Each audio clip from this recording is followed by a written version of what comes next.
You are listening to This is Oklahoma, hosted by Mike Hearn, telling stories of Oklahomans and those that have made it their home. What's up, guys? Welcome back to another episode of This is Oklahoma podcast. Mike Hearn here, your host, back with another episode. Excited to share this episode with you today. But before we do, I've got to thank our sponsors. First of all, the Oklahoma Hall of Fame. They've been a huge part of this podcast for the last few years. So the Oklahoma Hall of Fame have been sharing Oklahoma's story through its people since 1927. For more information on the Oklahoma Hall of Fame, go to www.oklahomahof.com.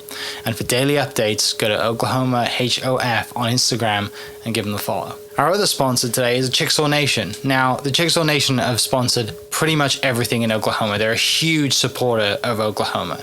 And it's an honor to have their name and their brand supporting this podcast. A huge shout out to Governor Anatoby for supporting this podcast. It really means a lot. Our third sponsor is Diffie Ford Lincoln down in El Reno. Now, this one makes me so happy because these guys are great friends of mine, play a lot of golf together. I've bought my cars from them, do most of my oil changes down there, have a cup of coffee, hang out down in El Reno. It's a good spot to go. And not only are they great friends, but they provide a great service. So for over 60 years, third generation family owned Oklahoma business down in El Reno. They're also in Bethany as well. So people in the Bethany area know the Diffies really well.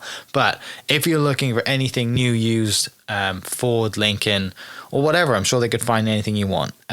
Check them out, diffieford.net, and then on Instagram at diffiefordlincoln. This episode is presented by the Choctaw Nation. The Choctaw people have a rich history and a bright future. At the Choctaw Cultural Center, you can take part in a story 14,000 years in the making. Stroll through our immersive exhibits portraying Choctaw life from the moment our ancestors emerged from the Nani Weha in Mississippian homelands to the Trail of Tears, where we lost so many loved ones, and finally to the modern-day tribe making a positive impact on local communities throughout southeastern Oklahoma. Try your hand at our social dancing and stickball and learn more about our vibrant culture through demonstrations, workshops, and classes. The kids will have a blast in our Luxie Activity Center. The Choctaw Cultural Center is more than a museum. It's a living, breathing experience. Visit choctawculturalcenter.com to plan your visit. What's up, guys? Welcome back to another episode of This is Oklahoma. Mike Hearn here, your host, back with another episode. Today, we are down at the Chickasaw Cultural Center to learn a lot. I've never been down here before, so I'm super excited to dive in to the history and just talk about what this place is, why it's important, and why you should come visit. It is a lot bigger campus than I expected. I'm really excited just to learn about it. So please, let's introduce our guest today, Please, let's introduce our guest today, Fran Parchcorn, who is the Executive Officer of the Chickasaw Cultural Center. Gosh, I can't get my words out today. Fran, thank you so much for inviting me down here. Thank you for coming down to our beautiful campus today. Yeah, so let's start with that. I just said size. So how many acres do you have down here? We are 184 acres. Okay. So total. Quite the operation. Yes. Yeah. We have 118,000 square feet of indoor space. So, and we have a lot of outdoor natural spaces that are really just beautiful, where you can just come and sit down and just look at everything. So before we dive into most of the history and the story of this place, tell me about yourself. Where were you born and raised? And then how do you get into how it is that you get to start working here? Okay. I'm originally from the Ada area. Went to school at Stonewall and college at East Central State University. So I've always been around this area. I've moved off to other areas, but I always came back to the Chickasaw Nation. I was raised to share our rich history and culture, with the world. That's the way I was raised. So I always knew I would come back someday. Mm-hmm. What was kind of the dream at a young age? What did you want to be? What did you want to do when you grew up? Oh, wow. I wanted to be a journalist, but a part of journalism is sharing information. And the older I got, our history and culture is just so rich. It's a mainstay part of my life. It's who I am. So this, my mantra all throughout school was, especially college, was to promote cultural was to promote cultural wellness with the world of our native peoples everywhere. Mm-hmm. Yeah. Yeah. So when you went to East Central, was that to kind of was your degree tailored around journalism, and or was it towards something else? It's not journalism anymore per se. It's more communications. Okay, mass communications. Yeah. And a lot of people. I mean, I was a college athlete, and a lot of people in my kind of college athlete kind of circle would all joke about people who did communications because they thought it was easy. It's really not. It's very hard. It's not easy at all. And it is also one of the most valuable degrees you can have, because I know probably 60% of the people I know who I graduated with aren't doing something that they have a degree for, and communication is something you use every day. So yes. So my degree was in mass communications, and it wasn't strictly tailored around what I really wanted to do, but I made it work. Yeah. Educating others about who we are. This was one of the best ways to do that, using mass media tools, different tools in mass communication. Yeah. So from an early age, then you kind of had this kind of just self-belief and self-interest in the Chickasaw Nation's culture and its history and its rich history, and kind of wanted to use journalism to kind of push that and communicate that with everybody else and push that out there. Where does that come from? Was family very involved growing up? And because unless you're kind of around it, it's not something you generally go to. Did you read a lot as a kid? Do you see a lot of books? Like, how do we get to that to start before we think, I'm going to push that? Where does that history and culture and love for that come in first? My family was extremely traditional. Okay.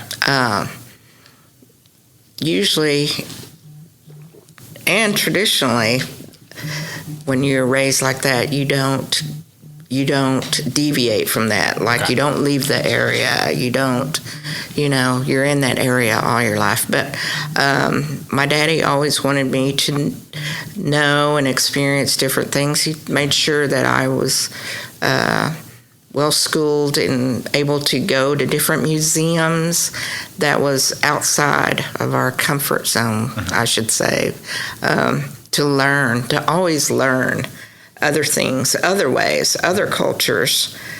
And when you learn about other cultures and accept other cultures, it makes your culture even stronger. It makes you more stronger in your I don't know. It makes you more stronger in I don't know. I think you're right. Like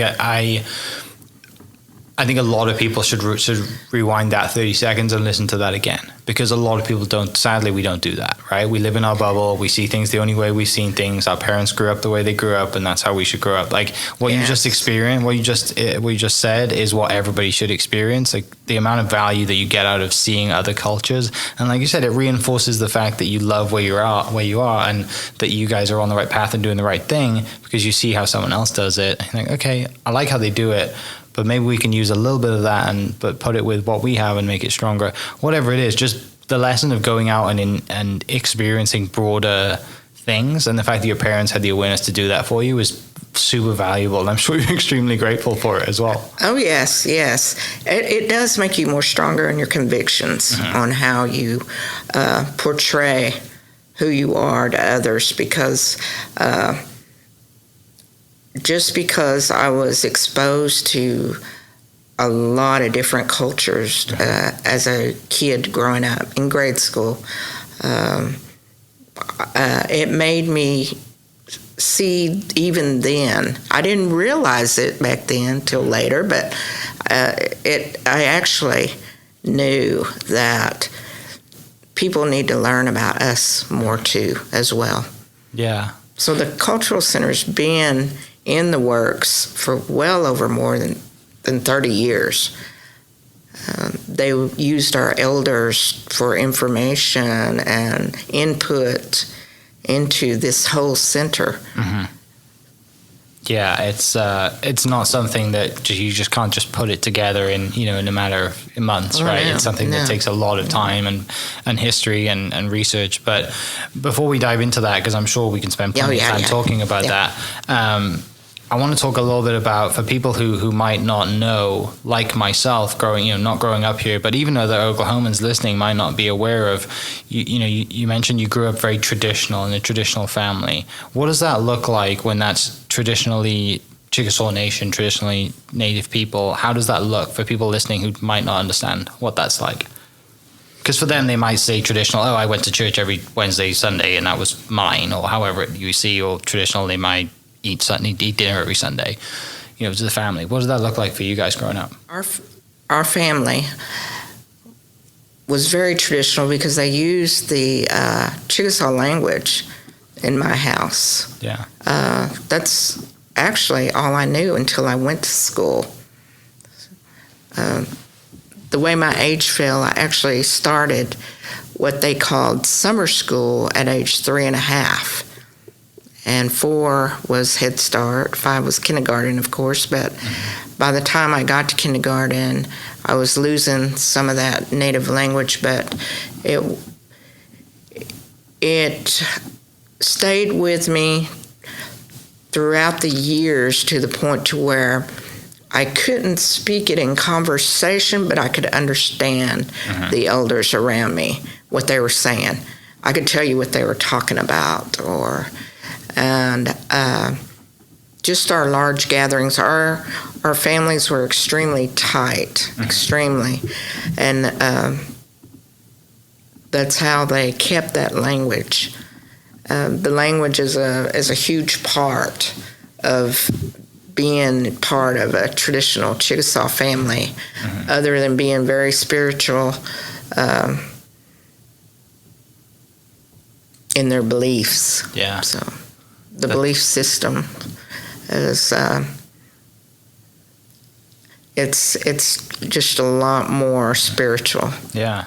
It's very, everything you're describing, just the word that came to mind for me was just strong. It's just very strong, very united, very, centered around exactly what we believe in. And, that by reinforcing that and doing the things that you do and keeping the language and talking to the elders and valuing information, there's a lot of lessons that we should be learning from that going forward. Yes.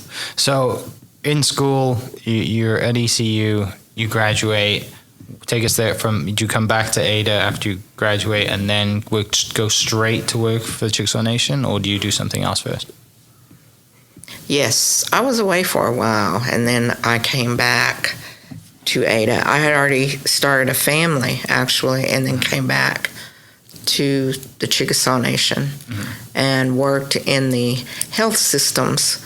And what people don't realize is that the traditional Chickasaw families are used to gathering, from the 1700s when we had our council houses, where our people gathered, to today where they gather in the churches. Back in the 70s, 80s, we had our health systems, our Indian Health Service, where that was where you saw long lost family members or cousins or neighbors, and doctor's visits that lasted, maybe throughout the day or whatever, but you were all there. That's where you congregated at, it seemed like. And I was working there, and that's how I saw it, was a gathering place. And when this cultural center was culminating in the planning stages all these years, and then finally they broke ground and it was building and everything. And my dad actually pulled me aside and said that is where he wanted me and my daughter to both work, so that we could share information about ourselves, in a right and respectful way. So, Yeah. I'm is Dad still around? Okay. I'm sure he's super proud, because that is really cool to be where you are today, right? To have to remember that conversation and to be where you are today, you know, like, you're not just working here, right? The executive officer, it's, you know, it's kind of pretty important. So that's really neat that you have that. And is your daughter still here? yes, she is. She works in the Division of History and Culture, and they work here every single day on our campus. So Yeah. she works in the cultural resources area. That's really cool. Yeah, that is, yeah, I'm sure it's super proud and something for you to be proud of as well. Like, that's, you know, starting here and coming and being, you know, continuing to work towards that and being here every day and what goes into that. So when this is kind of in the planning, you know, and you're kind of getting excited about it and you hear about it, how long was that planning phase before they broke ground? Was it 7 years? 6 years? I think it was almost 7 years. Yeah. It's a lot to get excited From the time about. they broke ground to when we actually opened the doors. Yeah. And then when do you start being involved? Are you involved when? I came to work for the Department of Culture and Humanities in 2008. Okay. 2 years prior to when we opened the doors here. So I can say that there's a handful of us that are still here from that time. Mm-hmm. And when you're out here prior to opening and you are the ones doing everything from laying the sod to planting plants and flowers, and you are totally invested in this place. Yeah. Yeah, you get to see everything, right? You get to see, and even just coming out here, even just before it opened to the day, I'm sure it was super nice as well, just kind of being peaceful and having some time to yourself and wandering around, and that's super, just time to ourselves, I think, is more important as we go on, but this is not a bad place to do it, that's for sure. Just come and hang out. So with being out here, laying sod, being involved, and kind of being hired in the cultural and humanities side of it, what was that role? What was your job entailing during that time, and what kind of stuff do you look for, research? You know, are you collecting stuff? My first job for the Cultural Center was as a theater assistant. Okay. And our main focus was the theater, to provide programming, Native American programming, for the theater, which is a task in itself, because you're trying to establish relationships with these film distribution companies, and a lot of first American films are made by independent filmmakers. A lot of them are not picked up by major film studios for distribution. So we had to learn how to navigate the film industry by way of reaching out to independent filmmakers, networking, going to film festivals on our own, you know, and doing some heavy duty research, you know, and getting to know folks. And I'm happy to say I know a lot of folks in the film industry today. So to that point then, I'm sure you're super happy with just how it's progressed, and not just for the nation, but across the state. Film is now a thing in Oklahoma, right? Yes. Yeah, in the theater. But then I'm still thinking, how can we, you know, it's not just the theater that makes this place work. It's the tours, it's the special events, it's the visitor services, it's the cafe.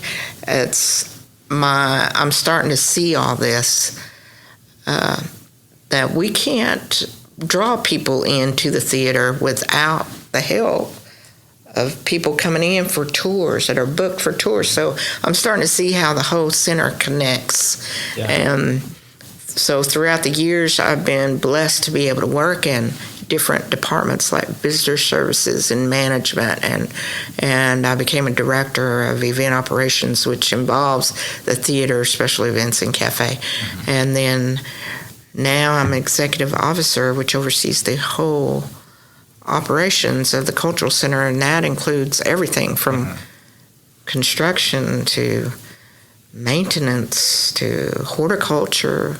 So yeah, there's a lot going on. There's a lot going on. I appreciate your time. There's a lot of meetings, and I know you're super busy. And just kind of learning as you go along, right? Since 2008, the things that, like you said, the different departments that you've been in, you know everything that's going on, you learn everything, and you know, you're taking bits from each one, which obviously kind of, you know, more tools in your belt that help you kind of get to where you're at today. And you know, you're having these conversations with other departments, and you know what to talk about because you've worked in the jobs that they're working in, right? You know, you sat in those seats, which helps a lot in a leadership role and positions, and just kind of being able to connect with everyone that works here. There's nothing worse than having someone that's come in that has never seen the building, and you know, and now they're pointing at a spreadsheet and telling you should do this, you should do that, right? It's exactly. Exactly. So. I understand what they're all going through right now. So on a daily basis. So yeah. Do you have from those time of working? Do you have a favorite department that you worked in? Well, the theater is always going to be near and dear to me because that's where I started. I went to school in mass communications to do the audio and video work. So that's always going to be near and dear to me. But the most important thing really to me is how to use all that to connect with the world. And we see patrons here on a daily basis from anywhere, any point in the world. So we're truly blessed here. Yeah, so let's dive into all that, because essentially it's storytelling, isn't it? And how do we tell, you know, the nation's story and the history and the culture of of your ancestors and everything that you grew up knowing and being told and listening to? How do you tell that story here then? And there's so many different ways that you tell that story. So we've got plenty of time. You can dive in and talk about this as much as possible. Like how do you go about telling the story and bringing people down here to see this facility you guys have? Okay. Well, I will say that we do have some very creative, integrative programming that the Cultural Center shares, the history and culture. We share that through our demonstrations.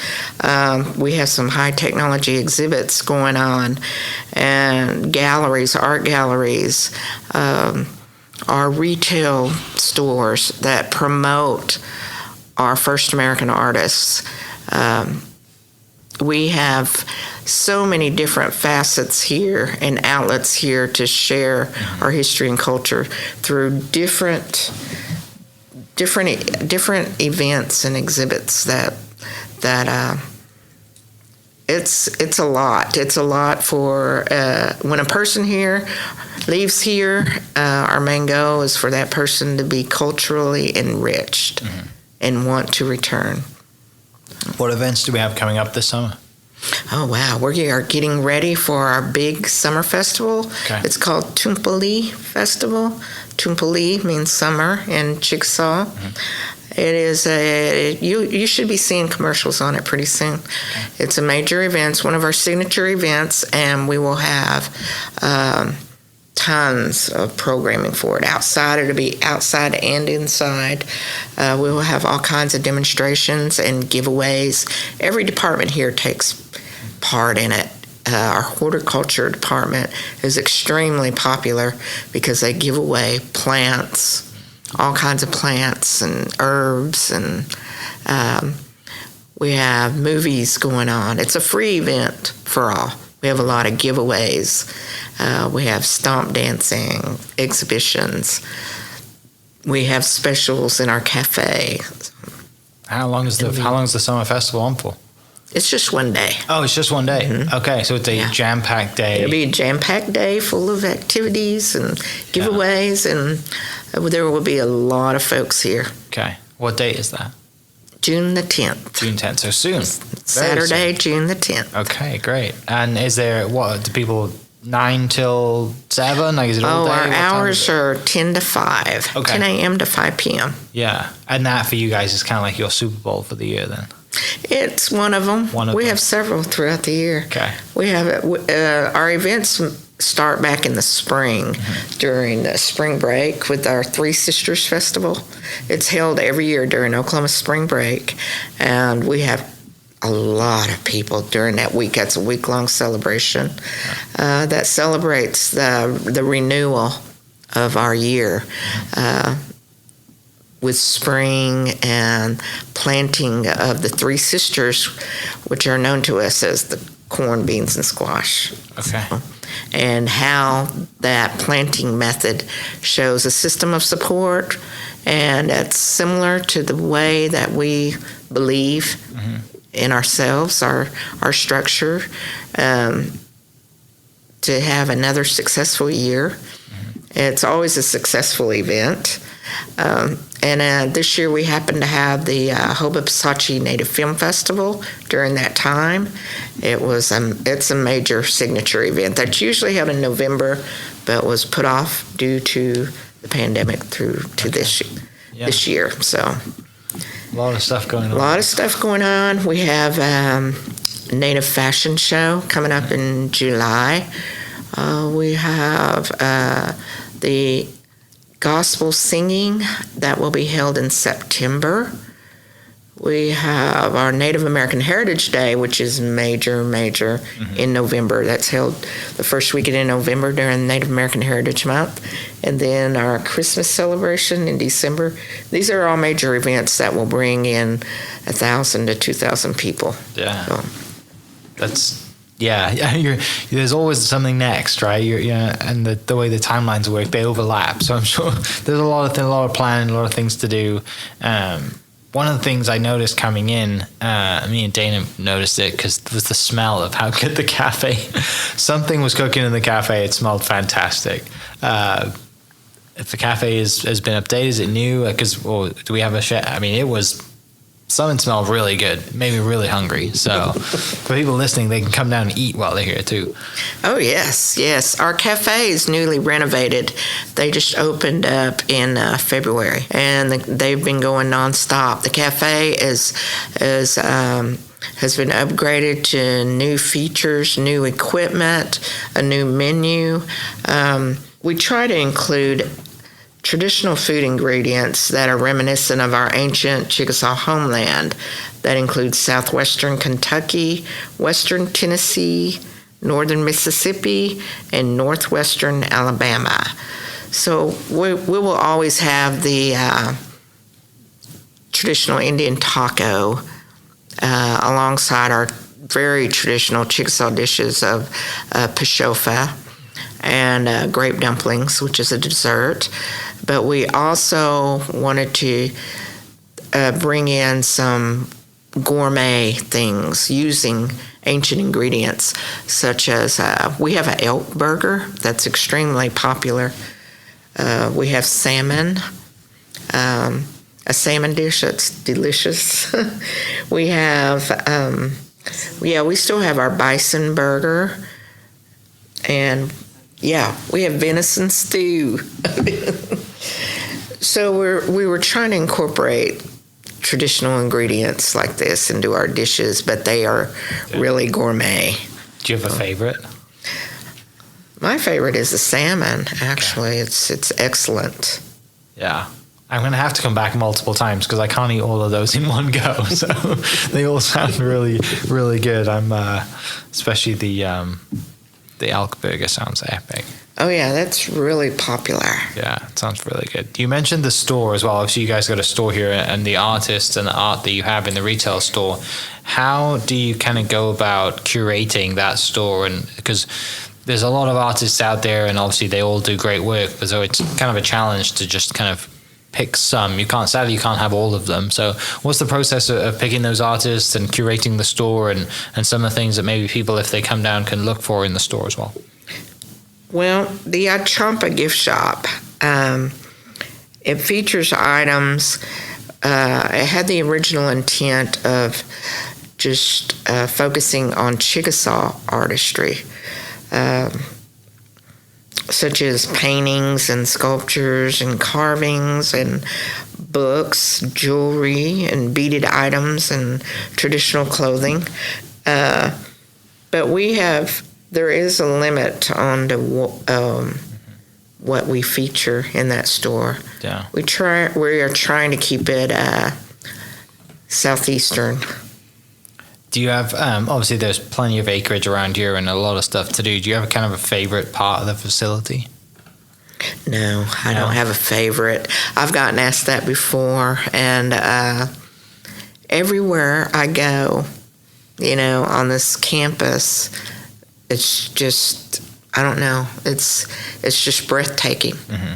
There's not a corner here that's not decorated with that's not decorated with plants, or you can go into a crevice and there's going to be a beautiful plant sitting there. So there's every space here is we have the original goal of trying to make it like a home for not just our Chickasaw citizens, but just a home for our history and culture to share who we are. Yeah. And to that point, the goal obviously is to, when people come here, is to, when they feel enriched and understand and just be educated, and obviously well fed, because the cafe is a huge draw too, but just to be educated on things that, they might not see in normal school or on the internet or whatever. I mean, it's just getting them to come here is the hardest part. Is probably getting them to get here, right? Once you get them here, then people they understand why they came, and they know it's worth it.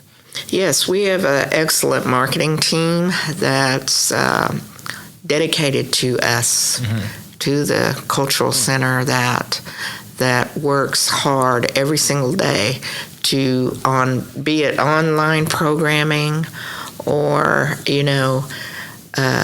actual physical flyers that they pass out, that they actually drive and drop off at different sites. So when someone comes down here and they want to go on a tour, you mentioned people go on a lot of tours. What does that look like? And how, do you do multiple tours a day? Is there one when you go on a tour, is it of the entire facility, or is it different tours for multiple different places? We have what we call educational tours that are mainly streamlined for school kids. We have what we call condensed tours for groups that might not be able to spend a whole day here, but we know what features they need to see before leaving our campus. So we do have a few different types of tours, but every tour that we give here gives the same overview now of educating who we are from the moment that you walk in. There's a reason why our sidewalks are wavy and not straightforward and straight ahead. We have sculptures and statues that represent our history that get explained about. Even our plants, a lot of our plants are native to where we came from, that were transplanted here. So, and then our exhibit hall it hits a home run. It's just a timeline of our whole history. And you can take time and read every panel in there. It'll take you a few hours, but it's just a very nice tour for you to just walk through, and you can see the time change. You can feel the history changing and progressing until the very end, where we show who we are today. And then we have our traditional village. Our cultural resources team is extremely popular here with their stomp dance exhibitions. They give 2 a day, one at 11 and one at 2 p.m. And weather permitting, they're always outside in the village. And if the weather's bad, they're inside the theater, but they always have a huge crowd. And that is just a demonstration, of our stomp dances. So, and then we have the fixtures down there that replicate what our village would have looked like back in the 1700s. and then we of course we have our theater and cafe, and the building that we're in right now is houses our library, where people can come in and look at our books, and it's not a checkout library, and they can also research genealogy. Okay. Yeah. No details left unturned, right? No details left unneeded or unwanted. Like you said, no. We have a very qualified staff that can help you. It makes sense why it took 7 years as well to kind of get everything together, because, if you're going to do it once, you do it right. And just by researching and talking to the right people and gaining information and, making sure that you've done everything that you need to, and you're not, you don't want any surprises when you get here and think, oh, we forgot this, that there's none of that. And I love that, because when you're doing something that means so much, it doesn't matter how long it takes. Yes. You just get it right. You keep adding to it. And, like you said, it finishes right now with where we are today, but that is going to come a point in time when, 10, 20, 50 years from now, then that's going to be a point on the map, and then you keep moving that forward. So. Oh yeah, we're making history today, even. So yeah, it's we're living history here. You allowed to bring pets? No. No dogs? No. Okay. Unless they are service dogs. So, but our security is always around to. I'm just thinking people travel with dogs or whatever, and they might be road tripping and. Yeah, I hate that. I hate that because we do get a lot of folks that might not look at our website, that might not read our signs. We have signs at the front. We have signs before you come into the campus, and we try to accommodate everybody. So really our aim here is just to tell the Chickasaw story and preserve tribal culture for the future generations. I can see why, like we were talking about, and to clear this up for people, because that might have been confusing for me the way I was saying it, but from groundbreaking to opening it took 7 years, but obviously this was in the planning for a very long time. Talks were going on, and that's something I love. It's just, people who throw things together because there is a deadline drives me nuts.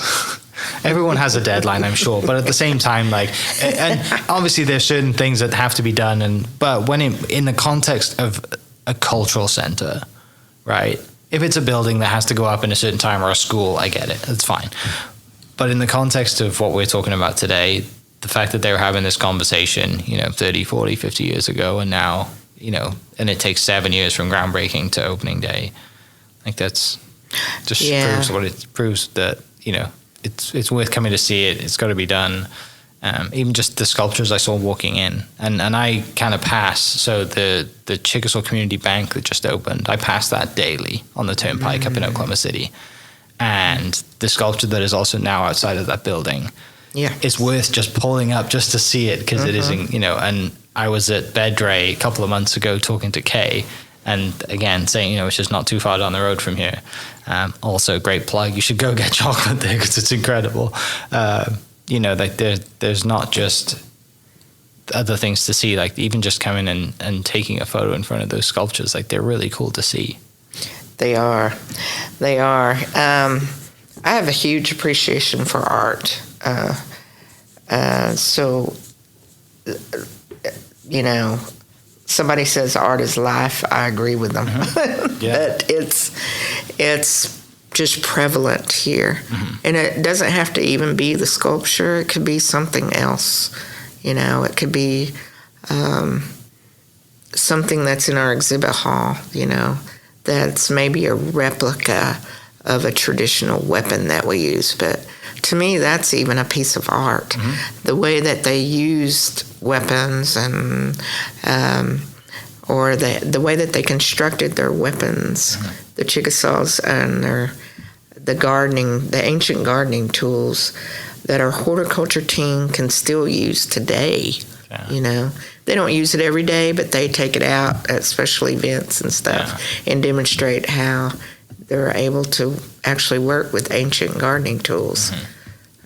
Yeah, it's amazing like how important just a place and a facility like this is. People, I think, probably take that for granted when they might visit, and they might even see it, like I said, on the news or on social media or wherever it's been marketed. I think they take for granted just the value. And we have, so similar to this, we have one back in Wales, and every time my in-laws come to town, we go there because it's something different. They change exhibits, but for the most part, it is like, you know, small. It's a timeline, right, of like towns and villages and thatched roofs and all these tiny, you know, people making stuff, and it's been there forever, and it's so valuable. And the same thing, kids tours, all the stuff. And I just think of like the amount of time you go there and you see something different, but you learn so much. You're not going to learn everything in one day. That's why it's valuable to keep coming back. Yes, if you stay here, it'll take about 6 or 7 hours if you want to see every little thing. And like I said, read every little panel and do every part of the programming that we offer on campus. So it's so if you're here that long, the cafe, places like the cafe is integral to your visit, because you're going to have to eat and drink something during that time. So it's it all works here. It's all in one place. It's all in one campus. It's one of the best places to work. Yeah, I can see that. I mean, you've been here, you know, for quite some time. So like you said, it's you know, it's not just you've seen and done everything and been through every department, and you know, the fact that you're still here speaks volumes for like what you just said. It's a great place to work. I love being here. Finishing up, you know, a lot of people see stuff on Instagram, social media, and that's primarily kind of where I push a lot of my stuff too. And most people see the podcast from the Instagram and social media. What has that been like over your time, kind of, and with your, you know, film and background and journalism background, the fact that you can utilize a free platform like social media to push things out and to generate a buzz and to tell stories? What has that been like from just kind of, how has that changed since graduation to seeing the social media thing come up to now? The social media thing is, it's quite awesome because you can reach people everywhere. However, I'm still a small town girl. Yeah. I still believe in local marketing as well. Even though we reach all these folks from across the world, they might not all get to come, you know, here in person. But the people that live in this town or a couple of towns away, or, you know, even as far as Oklahoma City and Tulsa, they have the means to come down here, you know, or they're within proximity. So I do believe in local marketing strategies and getting the word out, and even national. Even though social media has helped us tremendously because we do see people from everywhere, but I still believe in that localized market. Yeah. So. Yeah, because like I said, they might come in to eat at the cafe. Yes. Daily, a few times a week or yeah, a weekend, we get, you know? Yeah, we have that. We have a lot of folks that come here just for the cafe. Zero. Yeah. And since we've opened in 2010, you know, we've had over 920,000 visitors, and we are shooting for that million mark. Yeah. So, will you get there by the end of this year, or by what's kind of the average every year? Of course, we're going to shoot for it by the end of the year, but I can't say that, you know, if we're going to get it or not. But yeah, we like to push ourselves. Yeah. Definitely. Well, thank you so much for taking the time out to share some stories and kind of educate people on just how awesome this place is, the importance of it, and just the value that, you know, people driving down I-35 should just take the exit, come out here for a few hours, eat some great food, learn some things, and take a wander around the 184 acres you guys have out here. So it's fantastic. And see some of that stomp dancing too. Yes. Which is great. Yes. Thank you, Mike. Cool. So people listening, I'll put the links and the contact information that Fran mentioned. And yeah, we will catch you next episode. Hope you guys enjoyed that great episode. Thank you so much for listening. As always, huge shout out to our sponsors, the Oklahoma Hall of Fame, sharing Oklahoma story through its people since 1927. For more information on the Oklahoma Hall of Fame, go to www.oklahomahof.com and follow them on Instagram for daily updates at OklahomaHOF. Our other sponsor, the Chickasaw Nation, amazing sponsor. They do amazing things for the state, and they're always sponsoring something in Oklahoma. They're a huge supporter of Oklahoma, and without their support, we wouldn't be able to do what we do. And our third sponsor is Diffie Ford Lincoln down in El Reno. Now, this one makes me so happy because these guys are great friends of mine, play a lot of golf together. I've bought my cars from them, do most of my oil changes down there, have a cup of coffee, hang out down in El Reno. It's a good spot to go. And not only are they great friends, but they provide a great service. So for over 60 years, third generation family owned Oklahoma business down in El Reno. They're also in Bethany as well. So people in the Bethany area know the Diffies really well. But if you're looking for anything new, used, Ford, Lincoln, or whatever, I'm sure they could find anything you want. Check them out, diffieford.net, and then on Instagram at diffiefordlincoln. This episode is presented by the Choctaw Nation. The Choctaw people have a rich history and a bright future. At the Choctaw Cultural Center, you can take part in a story 14,000 years in the making. Stroll through our immersive exhibits portraying Choctaw life from the moment our ancestors emerged from the Nani Weha in Mississippian homelands to the Trail of Tears, where we lost so many loved ones, and finally to the modern-day tribe making a positive impact on local communities throughout southeastern Oklahoma. Try your hand at our social dancing and stickball and learn more about our vibrant culture through demonstrations, workshops, and classes. The kids will have a blast in our Luxie Activity Center. The Choctaw Cultural Center is more than a museum. It's a living, breathing experience. Visit choctawculturalcenter.com to plan your visit. Thank you for listening. We are inspired by those around us and hope that you are too. Make sure you subscribe to this podcast on your favorite podcast platform and leave us a review so we can keep telling your stories. For more great Oklahoma content, follow This Is Oklahoma on Facebook and Instagram.